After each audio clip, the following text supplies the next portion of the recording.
Bartholomay Kattle Kompany in Sheldon, North Dakota. Okay. And Carl, tell me a little about the operation. Our operation is a commercial black Angus. We have a commercial black Angus cow-calf, along with, we built a hoop barn, and we finish calves in that. That's a 500 head feedlot. Okay. So, Keith, award winner. What'd you win? What are you here for? We won the Region 7 Environmental Stewardship Award from the NCBA. Now tell me, what's that mean?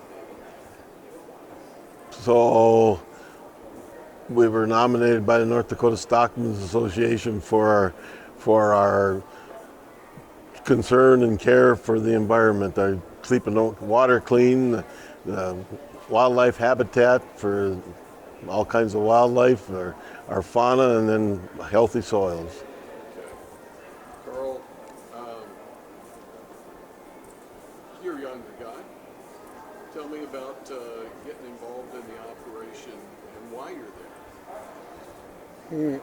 I come back to the farm because I wanted to do what Dad did and Grandpa did. So it was, I didn't know when I went to college, but I didn't know when I went to college what I wanted to do, but after being away from the ranch, it was a draw home.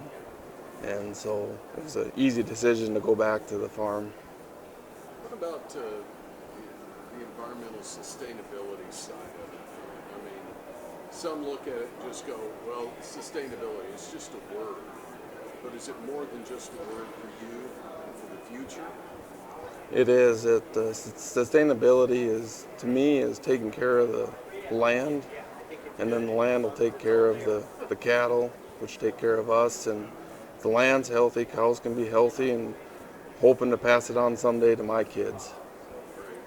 Okay, Keith, here's a question for you as we talk about the operation over the years, obviously, or I say obviously, maybe you haven't seen any change since you were a young guy and got in, but what are some of the major changes that you've seen on your operation? Well, so my dad was a dairy farmer. I grew up in a dairy farm, so that was number one. As soon as I came home, it took about 5 years and we got rid of the milk cows and added more stock cows. That was number one big change. But resource management has changed tremendously over my career. I mean, I think my dad put in the first cost fence on what was our big pasture, a quarter section, and we flip-flopped back and forth back in 1975.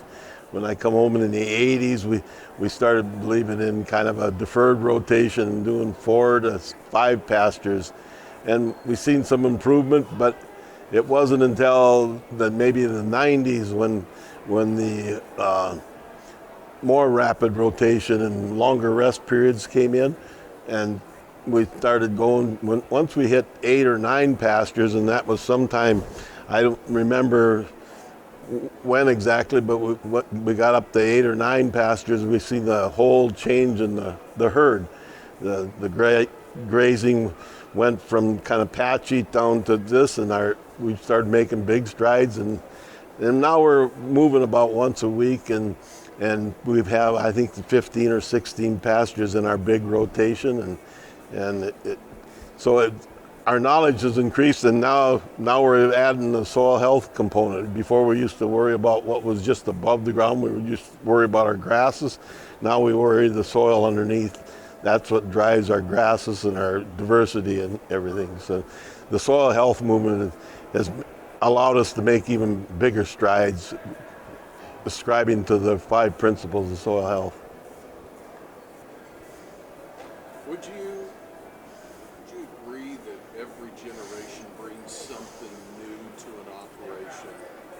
And if so, what would you like to see the next generation tackle? If your generation has been doing this, what do you want to see the next generation do? And I think Carl's already started, but involving the technology, and we've got to get this so it takes less labor because there's less labor available, and that's probably our number one issue right now.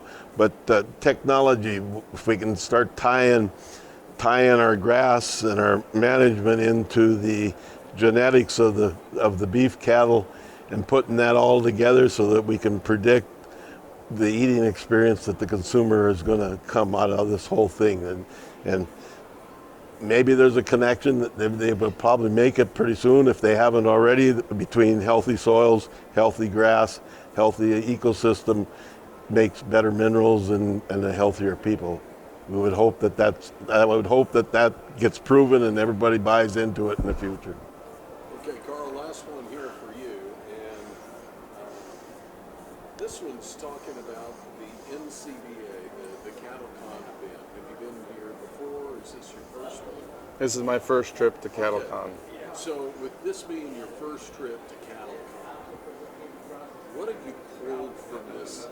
I mean, obviously you've got this going on, the award, but just the ability to walk up and down the halls of the trade show, what have you pulled from this?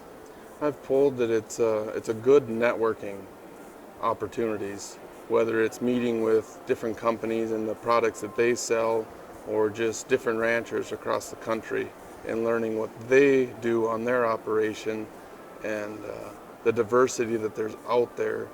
And it's pretty cool to see how big of a place it is, and to see everyone just stopping and visiting at all hours of the day. Great, you're right, great networking opportunity here, guys. Congratulations so much. And once again, the name of the ranch? Bartholomay Kattle Kompany, spelled with a K for Keith and Carl. It drives my wife nuts because she's an English thing, but it stands for Keith and Carl, but we spell the Cattle Company KK. And you won't forget it. Nobody else will. Thanks so much, guys. Okay. Thank you.